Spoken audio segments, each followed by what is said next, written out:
Selamat malam buat yang ada di rumah, selamat malam buat penonton saya ada di studio. Hari ini saya akan membahas tentang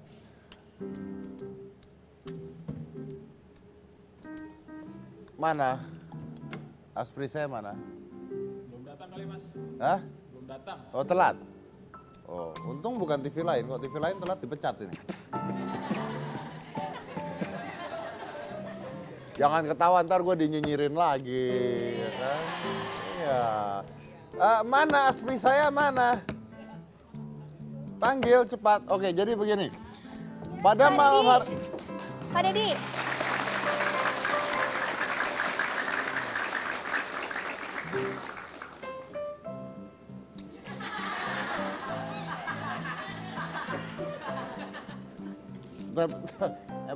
Maaf. Ada dua pertanyaan. Ya?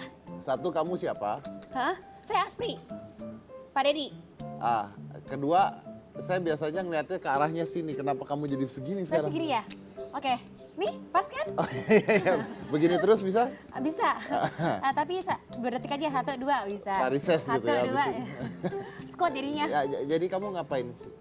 Saya Asprinya Bapak. Terus Iya, tikanya?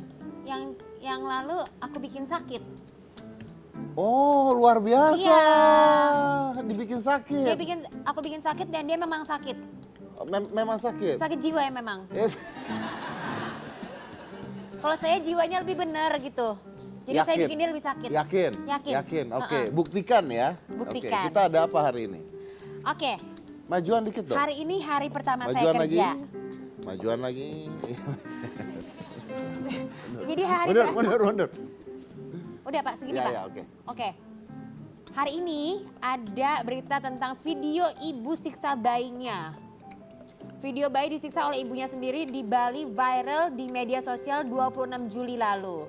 Dalam video itu seorang bayi diinjak dan disiram dengan sabun pencuci piring. Bayi itu menangis oe-oe, tapi kan menangis Pak. Ya bener sih, bener. Bayi itu menangis oe-oe, tapi si ibu malah asik mengguyur tubuh bayi yang diletakkan di lantai kamar mandi sambil merekam aksinya. Si ibu lalu menuangkan sabun pencuci piring ke bayi sambil mengguyurkan air dengan menggunakan gayung. Bayinya terus menangis, tapi si ibu malah menginjak punggung bayi tersebut sambil bilang dia tersiksa. Siapa tersiksa? Ibunya yang merasa tersiksa, tapi menyiksa bayinya. Dan di video tersebut si ibu beberapa kali bilang, drama, this is your drama and I was so dry and sick. Seperti itu. Kita ada headline-nya, coba diputar headline-nya. Video ibu siksa bayi hebohkan warga Bali. Oke, ya. Jadi ibu kandung siksa bayinya sendiri akibat sakit hati dengan ayah bayi. Ya, oke. Jadi ini kalau nggak salah, bentar masih ada. Diduga depresi, ditinggal suami, ibu ini siksa bayinya. Video ibu kandung siksa bayinya dan pasar gegerkan media sosial. Ada lagi, bayi yang disiksa bayi sedang sakit saat diselamatkan oleh Dinsos. Ya, baik. Jadi tadi kamu bilang bahwa drama, this is your drama and I was die and sick. Jadi kalau nggak salah, oke. Itu di kamar mandi, ya pokoknya dia dipukul-pukulin lah ya si bayi ini. Iya. Disiksa oleh bayinya, oleh si ibunya. Dan karena alasannya karena katanya bahwa si suami itu menghilang. Suaminya itu sekarang ada di mana? Di luar negeri. Di luar negeri, berarti ini kalau nggak salah meninggalkan istrinya. mungkin pernikahan, kehamilan di luar nikah kali ya. Lalu terjadi hal seperti itu. So, secara psikologi mungkin si ibu ini, kalau saya bilang baby blues nggak mungkin. Karena kalau baby blues tidak akan melakukan hal seperti itu. Jadi dia dibilang depresi. Kalau dibilang depresi tapi itu ada bayinya, I don't think this is humans. Karena binatang saja tidak menyiksa bayinya gitu ya. Binatang aja tidak menyiksa bayinya. Dan sudah ada update bayinya sekarang. Bayinya itu sekarang kalau nggak salah sudah diselamatkan. Betul ya? Yes. Di mana sekarang bayinya? Di tampung di Yayasan Meta Mama and Maga di Bali. Ya, dan ibunya kalau nggak salah sekarang juga mengakunya sudah Sembuh dan Sudah meminta sembuh. kembali bayinya. ya. Jadi ini lucu nih. Ini ada bayi ya.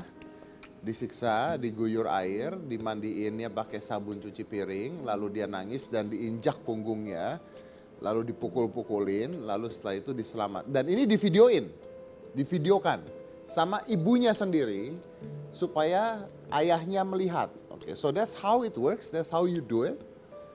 Dan saya rasa mungkin ini contoh gitu, saya nggak tahu nih, mungkin yang belum ketahuan mungkin lebih dari satu. Setelah itu akhirnya si bayi ini diselamatkan oleh Dinsos dan ditaruh di sebuah taruh di sebuah yayasan dan ibunya sekarang meminta bayinya balik karena ibunya mengatakan bahwa dia sudah sembuh. Yes. Ya, jadi dia minta bayinya dikembalikan ke dia. Boleh nggak saya minta ibunya dikembalikan ke rumah saya? Hah? Ya, so dia bisa merasakan apa yang dirasakan bayinya. Kalau bayi kan nggak bisa ngelawan gitu ya. Kalau bayi kan nggak bisa ngelawan. Jadi kalau Anda melakukan hal tersebut kepada orang yang tidak bisa melawan dan itu adalah bayi dan bayi Anda sendiri, then you are not humans. You are not a humans. Karena hewan saja tidak melakukan itu. Berarti Anda lebih rendah dibandingkan oleh hewan. Dan ini jadi pelajaran yang luar biasa bahwa satu, kalau Anda tidak siap punya anak, jangan punya anak. Dan kalau Anda sudah melakukan hal tersebut, bertanggung jawablah terhadap anak Anda. It's just ridiculous, bayangkan. Untungnya kalau menurut saya, karena ini masih bayi sekali, saya rasa dia belum bisa merasakan trauma, karena usianya masih di bawah 1 tahun. Tapi kalau ini terjadi di antara 1 sampai 5 tahun, bayangkan apa yang terjadi pada bayi itu. Jadi kalau ditanya sama saya, no, don't give the baby back. Jangan kasih lagi bayinya ke ibunya. Jebloskan ibunya ke penjara, taruh bayinya di panti asuhan atau dititipkan ke orang lain atau diasuh oleh orang lain dan hidup dengan baik. Kalau perlu nggak perlu dikenalkan lagi dengan ibunya. Yes, I know bahwa itu adalah ibu kandungnya, anak harus mengenal ibu kandungnya, tapi pertanyaan saya, apakah pantas disebut ibu kandung ketika seseorang melakukan hal seperti itu? No, semua orang bisa menjadi ibu. Semua orang bisa menjadi ibu, tapi tidak semua orang bisa menjadi pengasuh anak yang baik. So I don't think it is good untuk dibalikin. Yes, betul sekali. Ya, saya nggak mau baca berita itu karena I think it's sad, it's bad. Kasih saya berita yang lucu, yang menarik aja. Nah, ada nih. Jangan sedih-sedih lagi ya. Kita lebih seru nih. Ada berita seru dari China. Dari China. Dari China. Jadi, rumah milik sebuah keluarga di Heilongjiang, China selama setahun ini ditabrak mobil setidaknya 48 kali. Gimana? Gimana? Rumah keluarga di Heilongjiang. Hah? Rumahnya itu dalam setahun udah ditabrak setidaknya 48 kali. Mohon maaf Puntrat. Anda mau catkan muka saya barusan. Luar biasa ya. 48 kali. Ya kan saya sampai kaget loh Pak. Rumahnya ditabrak 48 kali. Heeh. Wow, bisa jadi ini ya objek pariwisata ya. Luar biasa, betul Rumah sekali. ditabrak, itu nggak dikasih pelang gitu. Tolong jangan tabrak rumah saya gitu. Nah, dalam setahun ini rumah keluarga ini menjadi lokasi 48 kecelakaan lalu lintas. Dan mobil yang celaka sering masuk ke halaman rumah, bahkan dalam beberapa kali kesempatan masuk ke dalam rumah. Mobilnya masuk ke dalam rumah Pertama garasi, terus lama-lama masuk ke dalam rumah. Gitu. selama 48 kali. 48 kali. How is Dan it possible? masalah yang dialami Su Renxiang dan suaminya He Haijun ini berawal pada tahun 2010 karena lokasi rumah ini berada di dekat tikungan tajam 90 derajat. Jadi ternyata ini sudah 7 tahun nih. Jadi setahun 49 kali. 48 kali. 48 kali. Berarti selama 1 tahun udah berapa? 1 tahun aja 48 kali, kali aja kali ya. Berarti kali 7 dong ya? Sama dengan? Itu gini. Oke. Ya tapi itu di Cina lah ya, itu kejadian yang jauh, nggak masuk akal. Saya nggak percaya ada rumah ditabrak 48 kali, ditabrak 2 kali, ditabrak gini ya. Kejadian itu biasanya secara psikologi tidak akan terjadi terulang pada tempat yang sama. Jadi misalnya nih Anda kecopetan di gang, Anda nggak akan kecopetan lagi di gang itu. Cobain deh, pasti kena lagi. Nah, Nah, bukan hanya itu, sampai pemerintah setempat juga menawarkan uang kompensasi agar keluarga itu mau pindah ke tempat baru yang jauh lebih aman. Tapi pemilik rumah tetap kekeh nggak mau ninggalin rumah tersebut. Sejauh ini dia berusaha melindungi keluarganya dengan memasang pelang-pelang berwarna kuning yang bertuliskan pelan-pelan or in China, Xiaoxing. Wih, luar biasa. Xiaoxing. Wih, tahu. Gitu. Kalau saya nggak kasih gitu, saya kasih besi yang gede ya, 3 ton, saya kasih runcing-runcing ke depan. Saya kasih tulisan, silahkan tabrak. Kenapa silakan tabrak? Iya. Tapi kan Pak Deddy, tadi tuh kan di China, Ya. ternyata di Indonesia juga terjadi di Boyolali. Serius? Heeh. Ada di Indonesia? Ada. Orang Cinanya ke Indonesia? Bukan, Oh, bukan. Aduh, maksudnya di Indonesia juga terjadi. Kan Indonesia juga nggak mau kalah sama China. Ada berarti? Ada. Mana saya mau tahu coba. Ada beritanya? Ada. Coba, kasih lihat. Di Indonesia ada ya? Ada dong, luar biasa kan? Rumah milik Bapak Juari di Jalan Jambu, Kampung Derian, Kelurahan Siswodipuran, Kecamatan Boyolali ini sering ketiban apes.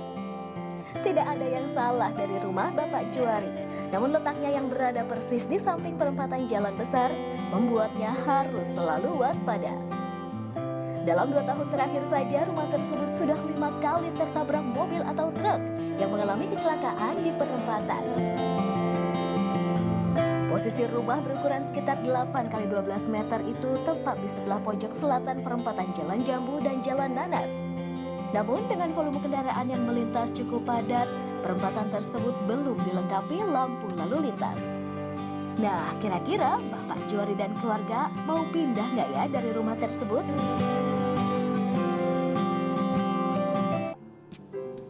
Tadi lihat gambarnya. Ada mobil nyusap masuk ke dalam rumah. Terus ada truk. Terus ada semua. Luar biasa, gimana kalau mobilnya Batman masuk ke sono ya? Hancur tuh rumah Hancur kali ya. semuanya. But that's actually true, that's actually real, it's really happening. Dan kita akan ngobrol sama bapaknya dan ibunya. Dan konon kabarnya anaknya sudah hampir meregang nyawa atau sudah hampir meninggal ya? Sudah hampir Iya, meninggal sudah sebanyak 3 kali karena kejadian tersebut. Tapi beliau belum pindah dan ini kejadian ini baru lima kali, ngarepin dong kalau gitu. Ini sudah 5 kalinya. Kita akan tanya kok bisa, karena nggak masuk akal gitu loh. Ini ada rumah dan dia bukan tusuk sate lagi, tapi ketabrak 5 kali. Jadi buat Anda yang ada di rumah, seandainya Anda menonton acara Hitam Putih dan rumah Anda memecahkan rekor lebih dari 5 kali, misalnya ada 15 kali, tolong hubungi kami, saya undang juga. Kalau misalnya tidak ada, coba dilakukan saja biar kami bisa undang ke sini ya. Setelah yang satu ini, jangan mana-mana, tetap di Hitam Putih.